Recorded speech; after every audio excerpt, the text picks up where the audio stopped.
بسم اللہ الرحمن الرحیم۔ السلام علیکم ورحمۃ اللہ وبرکاتہ۔ ذوق آگہی کے عزیز ساتھیوں، جیسا کہ یہ اناؤنسمنٹ میں ہم نے بتایا ہے کہ آج ہمارا پروگرام ہے عفاف اظہر صاحبہ کے ساتھ،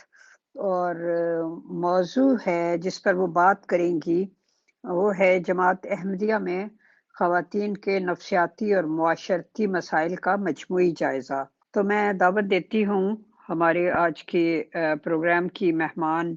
جنابہ عفاف اظہر صاحبہ کو کہ تشریف لائیں اور اپنی گفتگو کا آغاز کریں۔ جی السلام علیکم، آداب، نمستے، ست شری اکال اینڈ گڈ ایوننگ۔ میری تو گڈ نائٹ ہو رہی ہے اور آپ کی گڈ مارننگ۔ جی عفاف، یہ بھی ضرور بتائیے گا کہ کس طرح سے یہ پہچان ہوتی ہے کہ کوئی شخص جو ہے وہ نفسیاتی مسائل کا شکار ہے؟ جی عورت جو ہے،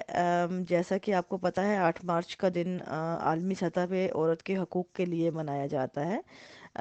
جو دنیا بھر میں تعداد کے حساب سے اگر دیکھا جائے تو عورت دنیا بھر کی اکثریت ہے، لیکن حقوق کے اعتبار سے وہی جو عورت ہے وہ اقلیت بن جاتی ہے، بلکہ اقلیتوں کے ہاں بھی بدترین اقلیت کے زمرے میں آتی ہے۔ کیونکہ ہم دیکھتے ہیں کہ ایک بندہ اپنے آپ کو بڑا علامہ افلاطون سمجھ رہا ہوتا ہے، دوسرے کہہ رہے ہوتے ہیں یہ شیزوفرینک ہے، تو مطلب ہے کہ کیا حد فاضل کیا ہے؟ پہلے تو میں آپ کو ان معاملات کا بتا دوں کہ حقوق کے اعتبار سے جو بات ہو رہی تھی عورت کی، کہ جس کی بنیاد پہ یہ پروگرام ہے کہ عورت کے حقوق کے حوالے سے اور ان کے نفسیاتی مسائل کے حوالے سے، اس میں جو ایک ماحول ہوتا ہے وہ بہت میٹر کرتا ہے آپ کا ارد گرد کا۔ اور جو ہمارا ماحول ہمارے ہاں جس طرح کا بنایا گیا ہے گھٹن امیز، اس میں کسی بھی انسان کا نارمل رہنا معجزے سے کم نہیں ہے۔ کوئی بھی انسان، عورت کیا مرد کا بھی نارمل رہنا وہاں پہ معجزے سے کم نہیں ہے۔ اور اسی حساب سے اگر دیکھا جائے عورتیں، کیونکہ وہ زیادہ، مرد کو پھر بھی تھوڑی سی آپشن مل جاتی ہے کہ باہر کے ماحول میں وہ گھوم پھر کے اپنا وہ ریلیز کر لیتا ہے جو اس کے اندر کی گھٹن ہوتی ہے، لیکن عورت کے اندر کی گھٹن جو ہے وہ اندر ہی اندر رہتی ہے، اور اس کو جو زیادہ بری طرح جو ہے پریشرائز کرتی ہے، اور وہ زیادہ بڑے پیمانے پہ اس کا وہ نظر آتی ہے، اس کے اندر تبدیلیاں ذہنی طور پہ، جو ہمیں جسے نفسیاتی امراض کہتے ہیں۔ اب آپ کی جو بنیادی بات تھی کہ اور یہ نفسیاتی امراض ہیں کیا، دیکھیں نفسیاتی امراض کوئی ایسی چیز نہیں ہے کہ جو ہمارے ہاں عموماً یہ کانسیپٹ پایا جاتا ہے کہ ہم نفسیاتی مسئلے کو ہم دماغی مسئلہ سمجھ لیتے ہیں۔ یہ جو دو ڈیفرنٹ چیزیں ہیں، ایک وہ نفسیات تو آپ کی شخصیت ہے پوری، جو آپ کی شخصیت کے ساتھ جڑی ہوئی ہے، آپ کیا ہیں، آپ کی نارمل جب بہاؤ انسان کا ہوتا ہے، پوری شخصیت کی گروتھ ہوتی ہے تو آپ ایک بہت جو ہے سالڈ قسم کے اور بہت سلجھے ہوئے، اور آپ کو نظر آتا ہے شخصیت کے اعتبار سے فائن پرسنالٹی ہوتی ہے، لیکن وہی پرسنالٹی مختلف جگہوں پہ مختلف حالات کا شکار ہو کے جو مسخ ہو جاتی ہے اور ایک ڈفرینٹ شکل اختیار کر لیتی ہے، جو کہ آپ کو اب نارمیلٹیز کے زمرے میں آتی ہیں جو نفسیاتی سطحوں پر۔ اور یہ کوئی ایسی بات بھی نہیں ہے کہ یہ کوئی بہت بڑی بات ہے، ان کے باقاعدہ کونسلنگ ہو کے ان کے حل کیے جا سکتے ہیں، ماحول بدل کے ان باتوں پہ ڈسکشن کر کے، ان کو باتیں کر کے خود بھی سلجھایا جا سکتا ہے بے شمار چیزوں کو۔ ہاں کچھ ایسی چیزیں ہیں جو ذرا سنجیدگی کے میں زمرے میں آتی ہیں تو ان کے لیے ادویات بھی دی جاتی ہیں ان کی پراپر ہیلپ کے لیے۔ اب آتی ہے بات کہ آپ اگر کہیں کہ ان کو کیسے ان کو جانچا جا سکتا ہے، تو بہت آسان ہے، مطلب اگر تو آپ اس حساب سے دیکھیں کہ انسان کی نفسیات کو جو انسان سمجھتا ہے، یا جب آپ وہ سمجھنا شروع کرتے ہیں کہ ہماری فطرت کیا ہے اور ہم کس طرح ہماری گروتھ ہو رہی ہے، اور ہم ایکچوئل انسان کی جو فطرت ہے تو وہ ہے کیا، جب آپ اس چیز کو سمجھ لیتے ہیں تو آٹومیٹکلی اس سے ہٹ کے جو چیز ہمیں نظر آتی ہے وہ اب نارمیلٹیز میں آتی ہے، اور ہمیں وہ واضح طور پہ نظر آنے لگ جاتی ہیں وہ چیزیں کہ یہ چیز نارمل نہیں ہے، وہ آپ کو فوراً اس چیز کا احساس ہونے لگ جاتا ہے کہ یہ نارمل میں نہیں آتا، یہ اب نارمیلٹیز ہیں۔ اور بعض جگہوں پہ ہمارے معاشرے میں جو ہے اب نارمل ہونا بہت کامن ہے، کیونکہ ماحول پورا کا پورا اب نارمل ہے۔ کوئی بھی چیز جو ہے نیچرل آپ کو نظر نہیں آتی، جو فطری جسے کہتے ہیں نا، فطری عوامل جو ہے وہ مسخ ہو چکے ہیں۔ میں آپ کو یہی بتا رہی تھی کہ یہ جو چیزیں تمام پائی جاتی ہیں ہمارے ماحول میں، جس ماحول میں جتنی زیادہ گھٹن ہوگی، دیکھیں انسان کی نفسیات کسی بھی جاندار کی جو ہوتی ہے وہ ایک ہی طرح جو ہے وہ ورک کرتی ہے، جس طرح ایک ہی طرح کی طرز پہ ہے کام کرتی ہے۔ جس طرح آپ دیکھیں گے کہ کوئی بھی بچہ جو ہے، چھوٹا بچہ پیدا ہوتا ہے نا جب بچہ، تو آپ دیکھیں گے جب وہ پیدا ہوتا بچہ ہے، پاؤں پاؤں چلنا شروع کرتا ہے، تو آپ جب اس بچہ کوئی بھی کام کرتا ہے وہ کتنا بے خوف ہوتا ہے، معصوم ہوتا ہے نا۔ تو یہ معصومیت، یہ بے خوفی، یہ فطرت ہے۔ انسان جو ہے یہ اپنے تجربات سے، یہاں سے میں کہتی ہوں انسان ہمیشہ، اس کی فطرت ہے کہ وہ اپنے تجربات سے سیکھنا چاہتا ہے اور سیکھ کے آگے بڑھتا ہے۔ اور یہ سب سے بڑی مثال ایک بچے کی ہے کہ بچے کے سامنے اگر آپ نے آگ کا شعلہ بھی ہے تو وہ ہاتھ لگا کے اس کو جب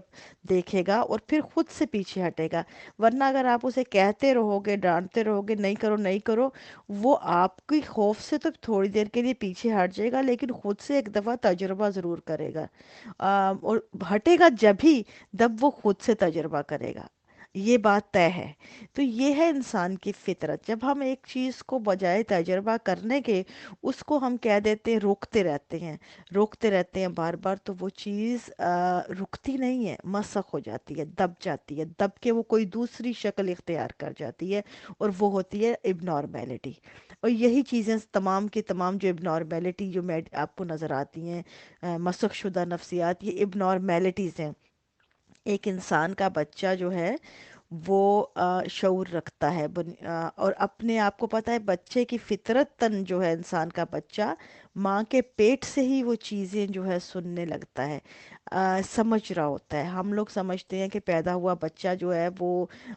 اس کو ہم سمجھتے ہیں نومولود کہتے ہیں، یا ہمارے لیے وہ سمجھ نہیں رکھتا، لیکن اس کے اندر تمام تر حصے موجود ہوتے ہیں، وہ سن رہا ہوتا ہے۔ آپ کو پتہ ہے کہ یہ بچے کی جو یہاں پہ ایسی بھی بچے کے بارے میں باقاعدہ جتنی بیہیویئر سائنس میں جو ریسرچ ہو چکی ہیں بچے کی نفسیات پہ، اس کی روح سے بہت سے ایسے ایکسپیریمنٹ ہوئے ہیں پیدا ہونے سے پہلے بچے کی جو جتنی ڈیولپمنٹ ہو رہی ہوتی ہے ماں کے پیٹ کے اندر، اس ڈیولپمنٹ میں بہت سی جگہیں ایسی نظر آتی ہیں جہاں پہ بڑے کلیئر سائن ملتے ہیں کہ بچہ ماں کے پیٹ کے اندر ہی آوازوں کو پہچان لیتا ہے، اور مختلف آوازوں پہ مختلف ریئیکٹ کر رہا ہوتا ہے۔ تو بچہ اس کا مطلب کیا بنتا ہے؟ یہ بچے کا، ہم لوگ ان چیزوں کو معمولی لیتے ہیں، لیکن ایسا نہیں ہے، ایسا ہرگز نہیں ہے۔ اسے فطرت کہتے ہیں کہ یہ بچے کی ڈیولپ ہو چکی ہے، وہاں سے وہ بچہ وہیں سے سمجھ رہا ہے ان چیزوں کو۔ آپ اگر میوزک باہر بجاتے ہیں تو بچہ اسی لے پہ، اسی ریدم پہ، ڈیفرنٹ میوزک پہ ڈیفرنٹ ریئیکٹ کرتا، یہ باقاعدہ ایکسپیریمنٹ ہو چکے ہیں۔ اب بات آتی ہے کہ آپ ڈپینڈ کرتا ہے کہ اب آپ اس کو کیا گروتھ دیتے ہیں بچے کو۔ یہاں سے آتی ہے ڈیفرنٹ بات، انسان کے کوگنیٹو جو بیہیویئر آتا ہے کہ آپ اس کا برین کیسے آگے سے آپ کے ہاتھ میں آتا ہے، جب تو آپ اسے کیسے ڈیولپ کرنے کا ماحول دیتے ہیں، ڈیولپ ہونے کا۔ ہمارے ہاں وہ ہے ہی نہیں، چیزیں موجود ہی نہیں۔ ایک بچہ کا جو برین ہے وہ اتنی بڑی طاقت ہے، لیکن اس کو برین کی طاقت ہمیشہ جو ہے آزادی مانگتی ہے، فطرتاً اپنا ایک ماحول مانگتی ہے جس میں وہ اپنا ایکسپیریمنٹ کر کے آگے بڑھ سکے۔ تو جب ہم تمام تر راستے بند کرتے ہیں تو آپ کیا توقع کرتے ہیں اس چیز سے؟ ایک بچہ ہمارے ہاں کا جو، اگر آپ دیکھیں کہ دن میں پتہ نہیں کوئی ہزاروں بار اپنے گھر سے، اپنے ماحول سے نہ سنتا ہے، یہ نہ کرو، وہ نہ کرو، یہ نہ دیکھو، وہ نہ دیکھو، یہ نہ سنو، وہ نہ سنو، جبکہ جو بچے کی جو بیہیویئر جو سائنس ہے وہ بتاتی ہے کہ ایک بچے کو نہ سننا جو ہے نا وہ غلط ہے، بچے کو نہ نہیں کہنا چاہیے۔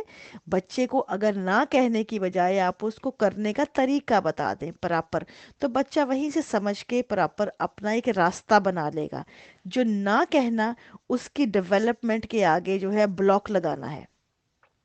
تو آپ دیکھیے ہم کتنی جگہوں پہ بچے کی ڈیولپمنٹ کے آگے بلاک لگاتے ہیں، دن میں، ایک دن میں۔ بعض اوقات بچوں کے لیے بھی اور بعض اوقات اور بھی لوگوں کے لیے ایک بند ماحول کریٹ کیا جاتا ہے، لیکن کہا جاتا ہے کہ یہ سب کچھ آپ کی پروٹیکشن کے لیے ہے۔ کیا آپ سمجھتی ہیں کہ ایسے ماحول میں انسانی صلاحیتوں کو پھولنے پھلنے کا موقع مل سکتا ہے؟ یہ تو بنیادی سطح پہ بات تھی جو میں نے آپ کو بتا دی۔ اگر اس پہ اب چلیں گے، یہ تو بہت بہت طویل بات ہو جائے گی، کیونکہ یہ اس کا یہ ایک لمبی بحث ہے، اور اس کے اندر بہت ڈسکشن چاہیے، ٹائم چاہیے، جو اتنا نہیں ہے ہمارے پاس اس وقت۔ لیکن میں اس بات کو سمیٹوں گی، اس معاملے کو، کہ ہم یہاں پہ جو اکٹھے ہوئے ہیں اس وجہ سے کہ دنیا بھر میں یہ جو آج کے دن خواتین کے حقوق کے اعتبار سے منایا جاتا ہے، اور دنیا بھر میں خواتین اپنے حقوق کے لیے کھڑی ہوتی ہیں، وہیں پہ جو عورت جماعت احمدیہ سے بلونگ کرتی ہے وہ اقلیتوں کے ہاں ایک بڑی اقلیت ہے، بلکہ تھرڈ کلاس کیا فورتھ کلاس سٹیزن کے زمرے میں آتی ہے۔ ہم لوگوں کو شروع سے یہ بتایا جاتا ہے کہ ہمیں مطلب ایک سمجھے لالی پاپ دیا جاتا ہے حقوق کا، کہ ہمیں بڑے حقوق دیے ہیں، ہم سے زیادہ کسی کو نہیں ملے، اور جو کہ سب سے بڑا فراڈ ہے۔ ہمارے پاس کوئی حقوق نہیں ہے۔ حقیقت یہ ہے کہ ہمیں حقوق کے نام پہ دھوکہ دیا گیا ہے، اور بدستور دیا جا رہا ہے۔ ایک تنظیم بنا دی گئی بچپن سے پہلے ناصرات کی، کہ پیدا ہوتے ہی کہ آپ نے اس تنظیم کا حصہ بننا ہے، اور ناصرات کے ترانے ہمیں گائے جاتے ہیں، ناصرات ہیں، ہاں ہیں دین کی ناصرات ہم، وہ کہ گاتے ہوئے پلے بڑے ہم۔ اور دین کی ناصرات کیوں بھائی؟ آپ بتائیں کہ دین کی ناصرات ہم کیوں ہیں؟ کس لیے؟ کیا ہم انسان نہیں ہیں پہلے؟ کیا ہم اس معاشرے کا حصہ نہیں ہیں پہلے؟ کیا ہم جس معاشرے میں پیدا ہوئے ہیں وہاں رہتے ہوئے لوگوں کے لیے ہم کوئی کردار نہیں ہیں پہلے؟ کیا ہمارے پاس زندگی میں اور کوئی وجود نہیں ہے؟ ہم دین کے لیے ہی کیوں ناصرات ہیں؟ سوال یہ ہے کہ کیوں ہم دین کی ناصرات ہیں؟ اس لیے کہ آپ نے صرف ایک ایسی مخلوق کریٹ کرنی ہے جو صرف دین کے لیے ہو، اس کا اور کوئی وجود نہیں ہے، اس کی اور کوئی پہچان نہیں ہے۔ آپ نے اس انسان کو مخصوص کر دیا ایک مخصوص فرقے کے لیے، مخصوص عقیدے کے لیے، اور ایک تنظیم کی شکل دے کے اس کو ایک ایسا روبوٹ کریٹ کرنے کے لیے وہ الفاظ کیا آپ نے وہ پہنا دیا اس کو جامہ، کہ وہ اب اسی کے اندر بچپن سے ہی اس کا دماغ اسی کے اندر گھومتا رہے۔ پہلے تو ہمارے ہاں یہاں پہ ہینڈ ہوا۔ جی آپ کی بات بالکل بجا ہے، کہ ہمارے ہاں عموماً کانسیپٹ یہی دیا جاتا ہے کہ جو بھی کام کیا جا رہا ہے بچوں کی تربیت دو مختلف چیزیں ہیں۔ تربیت ہر جاندار اپنے بچے کی کرتا ہے۔ یہ کوئی ایسی بات نہیں ہے کہ آپ کہیں کہ انسان، یہ جو ہمارے لوگ ہی تربیت کا بڑا جو علم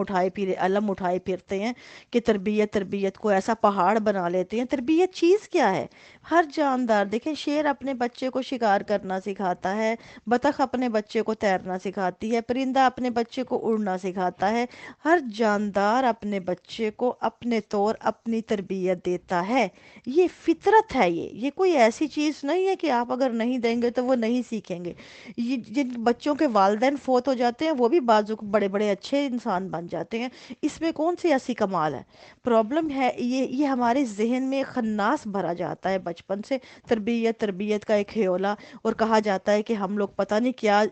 پہاڑ ڈھا رہے ہیں، حالانکہ تربیت ہمیشہ انسان کا جو بچہ ہے اس کے پاس دماغ ہے، شعور ہے،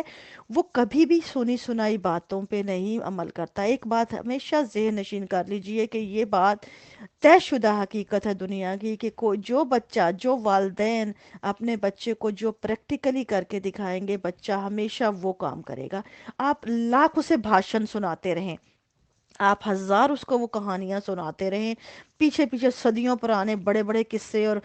سناتے رہیں، بڑی بڑی حسن کارکردگی اور کیا کہتے ہیں حسن اخلاق کے داستانے سنائے انہیں، لیکن وہ بچہ وہی کرے گا جو اس کا باپ اس کی ماں کے ساتھ کر رہا ہوگا۔ حقیقت ہے یہ۔ اگر آپ لاکھ یہاں بیٹھ کے کسی بچے کو کہیں نا کہ نبی کریم صلی اللہ علیہ وسلم نے کیا کیا، اپنی بیویوں کے ساتھ کون سے حسن سلوک سے پیش آئے، بچے کو میں کہتی ہوں اس سے رتی بھر بھی پرواہ نہیں ہوگی۔ ٹھیک ہے وہ عقیدت مند ضرور ہوگا، ایز اے عقیدت مند وہ سر دھنے گا وہاں پہ، وہ سن کے واہ واہ ماشاء اللہ سبحان اللہ کی گردانے ضرور پڑے گا، لیکن عملی طور پہ وہ وہی کرے گا جو اس کا باپ اس کی ماں کے ساتھ کر رہا ہوگا۔ یہ حقیقت ہے۔ اور یہاں پہ منافقت کریٹ ہوتی ہے کہ ہم بچے کو پڑھاتے کچھ ہیں دکھاتے کچھ ہیں۔ جب دو جگہوں پہ چیز انسان بڑھ جاتا ہے تو آٹومیٹکلی وہ منافق بن جاتا ہے۔ تو ہمارا معاشرہ پورا کلی طور پہ منافقت کا ہی آج کا ہے، آپ کو نظر آتا ہے کلیئر کہ ہمارے معاشرے میں کیوں ہے۔ اس کی وجہ یہی ہے کہ ہم جو صدیوں پرانی کہانیاں جو ہیں اس کی گردانی کر رہے ہیں، بدستور سناتے جا رہے ہیں۔ تمام عقیدت کے پٹھو تو ہم لوگوں نے بنائے ہوئے ہیں وہاں پہ، بڑے بڑے وہ پہاڑ عقیدت کے، جو آپ بات بھی یہاں کریں گے تو آپ کی گردنیں اتار دیں گے۔ لیکن وہی جو ان کے بچے وہ اب کدھر جائیں، وہ جنہوں نے اپنے ماؤں کو گھروں میں پٹتے دیکھا ہے، ذلیل ہوتے دیکھا ہے، ماؤں کو گھر میں مطلب پاؤں کی جوتی بنے دیکھا ہے، وہ تو وہی کر رہے ہیں نا، ان کا کیا قصور ہے؟ بھئی آپ نے دیا ہی یہی کچھ ہے انہیں۔ تو بات یہی پہ ختم ہو جاتی ہے آ کے کہ یہاں پہ یہ جو گھٹن کا ماحول اور یہ جو بچے کے لیے ہم کریٹ کرتے ہیں، یہ ہماری لا علمی کی سب سے بڑی دلیل ہے کہ کوئی بھی بچہ جو ہے اس طرح کے ماحول میں پراپر پروان چڑھ ہی نہیں سکتا۔ یہ ہم بچے کو جیل کال کوٹھڑی میں پیدا کرتے ہیں اور بچے کو وہی دے رہے ہوتے ہیں۔ اور جس طرح میں نے ابھی مثال دی تھی ناصرات، دین کی ناصرات بنا دیا۔ بھئی آپ دیکھیں کہ ہمیں بچپن سے یہ تربیت دی گئی کہ ہم دین کی ناصرات بن گئے، پھر ہم جب بڑے ہوئے تو ہم ینگ لجنہ میں آ گئے، پھر اس سے بڑے ہوئے لجنہ میں آ گئے، پھر اس سے بڑے اب ماحول کیا ہے آپ دیکھ لیں، تنظیم ہے نا یہ۔ تنظیم کا مطلب کیا ہے؟ انسان کو کیوں تنظیم میں بانٹا گیا؟ کیا ضرورت تھی انسان، جبکہ پوری کائنات یہ انسان کے لیے وجود میں آئی؟ جب ہم مانتے ہیں کہ خالق ہے ایک، اور اس خالق نے تمام کائنات جو ہے انسان کے لیے پیدا کی ہے، یہ تمام کائنات ہمارے لیے ایک تجربہ گاہ کی مانند ہے، ہم تمام ہمارے سیکھنے کے لیے ہے، سمجھنے کے لیے ہے، علم حاصل کرنے کے لیے ہے، تو پھر ہمیں کیوں گروہوں میں بانٹا گیا؟ ہمیں کیوں فرقوں میں بانٹا گیا؟ ہمیں کیوں تنظیموں میں توڑا گیا؟ ہمیں کیوں اس طرح تقسیم کیا گیا کہ ہم تقسیم در تقسیم ہوتے ہوئے اب ہم ہیں ہی نہیں، ہم سارے کے سارے ٹکڑوں میں بنٹے ہوئے ہیں۔ اور اس کا سب سے بڑا نقصان ہمارا اپنا یہاں پہ ہوتا ہے، فائدہ ہوتا ہے ان تمام کو جنہوں نے ہمیں ٹکڑوں میں بانٹا، نقصان ہمارے وجود کا کہ ہمارا وجود بکھرا ہوا ہے، ذرہ ذرہ کر کے جگہوں جگہوں میں ٹکڑوں میں بکھرا ہے، کہیں بھی ہمارا وجود پورا نہیں ہے، اور سب سے یہی نقصان ہے ہمارا۔ جی آفاق، ایک میرے ذہن میں یہ بات آ رہی ہے کہ جو بھی کوئی کسی بھی دین میں پیدا ہوتا ہے، کسی بھی مسلک میں پیدا ہوتا ہے، تو ظاہر ہے اس کے جو بڑے ہیں وہ اسی کے حساب سے اس کی تربیت کرتے ہیں۔ اہل تشیع کے گھر پیدا ہونے والی بیٹی، بچی، لڑکا جو بھی ہوگا وہ ہوگا، اسی طرح جماعت احمدیہ میں پیدا ہونے والے جو ہیں وہ ہوں گے۔ تو یہاں کون سی ایسی گھٹن ہے جو خواتین میں نفسیاتی مسائل کو بڑھا دیتی ہیں اور معاشرتی لحاظ سے بھی وہ اپنے آپ کو ایک جکڑا ہوا سا محسوس کرتی ہیں؟ میرا خیال ہے اگر ہم اس موضوع پہ بات کریں تو وہ زیادہ فروٹفل ہوگی کہ وہ کون سا فرق ہے، کیونکہ احمدی گھرانے میں پیدا ہوئی ایک لڑکی، اس کی اسی حساب سے تربیت ہوگی، شیعہ گھرانے میں ہوئی، سنی گھرانے میں ہوئی، جس میں بھی ہوئی، تو یہاں کون سی چیز ہے جو نفسیاتی مسائل پیدا کرتی ہے؟ اب مجھے یاد ہے کہ لجنہ ناصرات میں تو خیر ہمیں ایک ہی تربیت دی جاتی تھی کہ آپ آ کے ترانے پڑھیں، ناصرات کے پروگرام اٹینڈ کریں، جو میں نے ایک دفعہ آپ کو بتائی بھی تھی کہ جس طرح کی کتابیں پڑھائی جاتی تھی ان میں میرے ایک دفعہ مجھے یاد ہے کہ ہم چھوٹے تھے تو ایک کتاب پڑھائی گئی تھی، مجھے بہت بچپن میں وہ واقعہ پڑھا تھا، اور میرے ذہن میں اس وقت وہ کلک کرتا تھا واقعہ کہ وہ مجھے اس کا وہ جس طرح ایک وہ واقعہ ابھی بھی اسی طرح یاد ہے، لیکن اس کا جو آپ کو باق میرے ذہن سے شاید نام نکل رہا ہے کون سے، مرزا غلام احمد صاحب کے کوئی کتاب، ان کے ایک بیگمات سے حسن سلوک کا کوئی واقعہ بتاتے تھے، ہمیں پڑھایا گیا تھا، ینگ لجنہ تھے میرا خیال ہے اس وقت، ہم آئے تھے 15-16 برس کی عمر کے درمیان میں ینگ لجنہ میں آ جاتے ہیں۔ تو ہماری وہ تھا تربیتی کورس ہوتا ہے میٹرک کے بعد بیرکس کے اندر ہوتا تھا 10 دن کا، جس میں وہ پورا تبلیغی کورس کرواتے تھے. اس میں یہ واقعہ پڑھایا گیا تھا کہ بھی ان کے ایک صحابی تھے، انہوں نے جو ہے نا انہوں نے ان کے ساتھ رائٹ ہینڈ تھے مرزا غلام احمد کے، ان کے تو وہ صحابی ان کو باقاعدہ کہا، بڑے رسپیکٹڈ صحابی مانا جاتا ہے. انہوں نے ان کے بارے میں لکھا تھا کہ ان کے اپنے وائف کے ساتھ سلوک جو تھا اچھا نہیں تھا. تو ایک دن مرزا غلام احمد صاحب کو باقاعدہ الہامن اللہ میاں نے ان کو خبر دے دی کہ یہ جو ہے ان کا اپنی وائف کے ساتھ، اپنی بیگم کے ساتھ بہت بدسلوکی کرتے ہیں، اور یہ ان کی طرف ان کو تنبیہ کی جائے. تو مرزا غلام احمد صاحب نے ان کو بلا کے ان کی باقاعدہ تنبیہ کی کہ اپنی بیگم سے بہتری سلوک کیا کرو، مجھے خدا نے خبر دے دی ہے. تو یہ جو واقعہ ہے یہ باقاعدہ مطلب بیوی سے حسن سلوک میں کے زمرے میں آتا ہے. لیکن آپ سوچیں اسی واقعے کو آپ ذرا نیوٹرل ہو کے سوچیں، عقیدت مند نہیں. آپ یہ سوچیں کہ ایک صحابی ہے، ایک انسان جس کو آپ صحابی کہہ رہے ہیں. صحابی کا مطلب کیا؟ Companion, companion of some one, کہ جو آپ جس کو مسیح موعود کہتے ہیں، وہ یعنی جو زمانے کی مطلب جو مسیح بن کے آیا، مسیحائی کرنے آیا پورے زمانے کی، اس دور کی، اس کا آپ کمپینین. تو ایک بندہ جو پورا دعویٰ رکھتا ہے کہ وہ مسیح ہے، پورے زمانے کی مسیحائی کرنے آیا ہے، اس کو بہتر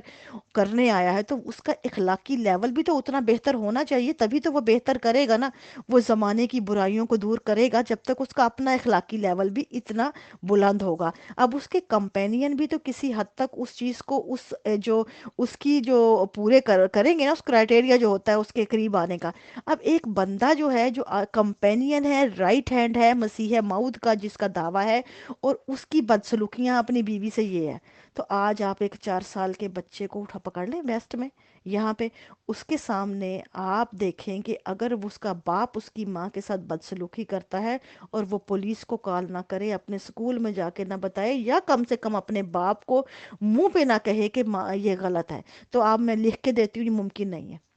یعنی ایک 4 سال کا بچہ بھی اتنا علم رکھتا ہے کہ بنیادی انسانی اخلاقیات کیا ہیں، کہ ایک کوئی بھی انسان دوسرے انسان پہ ہاتھ نہیں اٹھا سکتا، چاہے باپ ہو چاہے ماں ہو، کوئی بھی انسان کسی کو حق حاصل نہیں ہے. تو کہ ایک کمپینین، ایک مسیحائی کرنے والا، ایک دعوے رکھنے والا، کیا اس کا اخلاقی لیول اتنا گرا ہوا تھا کہ اس کو یہی نہیں پتا تھا کہ آپ کا بیوی کے ساتھ حسن سلوک کیا ہونا چاہیے؟ گھٹن جو ہوتی ہے وہ کبھی نظر نہیں آتی، یہ اور جو نفسیاتی امراض ہوتے ہیں جو نظر نہیں آتے، یہ دوسرے انسان کو پتہ لگ رہے ہوتے ہیں. جو انسان جس پہ گزر رہی ہوتی ہے اس کو نہیں سمجھ آ رہی ہوتی. جس طرح ڈپریشن ہوتا ہے، آپ کو پتہ ہے ڈپریشن آپ کے پورے باڈی کو جو ہے وہ اثر انداز ہوتا ہے، برین سے لے کر آپ کے جسم تک کی تمام چیزوں پہ اثر انداز ہوتا ہے. لیکن ہم آپ کے اوپر اگر آپ انڈر ڈپریشن ہے، آپ کو محسوس نہیں ہو رہا ہوگا، آپ کو نارمل لگ رہا ہوگا. تو کیونکہ آپ یہ کیسے کہہ سکتے ہیں؟ بعض لوگ کہتے ہیں گھٹن ہمیں محسوس نہیں ہوتی، اس لیے کہ ان کو پتہ ہی نہیں ہے گھٹن ہوتی کیا ہے. انہوں نے اصل زندگی دیکھی ہی نہیں ہے، انہوں نے سکون کی زندگی دیکھی ہی نہیں ہے. ان کو پتہ ہی نہیں ہے کہ اصل میں جو نارمل فلو ہوتا ہے انسانی بہاؤ زندگی کا یا انسانی ذہن کا، وہ چیز کیا ہے، اس میں کیا سکون ہے، کیا طمانینت ہے، سکون کی نیند کیا ہے. وہ آپ نے جب یہ چیزیں دیکھی نہیں ہیں تو آپ کو کیا پتا کہ گھٹن کیا ہے. آپ کی نارمل زندگی ہی گھٹن ہے. تو آپ جس طرح ہماری مائیں کیا کہتی تھیں، آپ دیکھیں ہماری ماں کہتی تھی، جتنی مائیں ہماری ہیں بڑی بزرگ ہیں، وہ کہتی جب اب شادیاں ہوتی تھیں ایک زمانے میں کہ آپ نے یہیں سے اب ڈولیاں اٹھی ہیں تو اب مار کے نکلنا ہے. کیا مطلب تھا ان الفاظ کا؟ آپ سوچیں اس الفاظ میں. آج ہم ان الفاظ کو برا کہتے ہیں نا، کہ کیوں عورت کے لیے یہ کہا جاتا تھا ڈولیاں اٹھتی ہیں تو اب جنازے ہی وہاں سے آئیں. لیکن آپ اس کے پیچھے ان الفاظ کے پیچھے ان کی بے بسی، ان کی لاچاری، ان کی گھٹن، ان کا معاشرے میں مقام، ان کی اصلیت، ان کے حقوق کا جو ہے جو پامالی، وہ تمام کا مجموعہ یہ ایک فکرہ ہے. مطلب یہ کہ عورت وہاں پہ جیتا جاگتا انسان نہیں تھی، اور ماؤں کو بھی پتا تھا کہ یہ اب گھر آ گئی تو ادھر بھی زندگی نہیں ہے، ادھر ہی مرے اب. مطلب یہ اوقات ہے ایک عورت کی. تو یہی حال ہے نا، اب یہی بات مثال صادر آتی ہے ان عورتوں پہ جو کہتی ہیں کہ گھٹن نہیں ہے ہمیں، کیونکہ ان کو بھی ان کی مثال انہی ماؤں کی طرح کی ہے جو مائیں کہتی تھیں کہ اب مر گئے، جنہوں نے زندگی دیکھی نہیں، ان کو کیا پتہ گھٹن کیا ہے۔ جی بالکل، عقل اور عقیدے کا ایڈ کتے کا ویر ہے، یہ بات بالکل درست ہے۔ آپ یہاں پہ عقل کا استعمال نہیں کر سکتے، عقل کا استعمال کریں گے تو آپ نہیں رہ سکتے، سیدھی سی بات ہے۔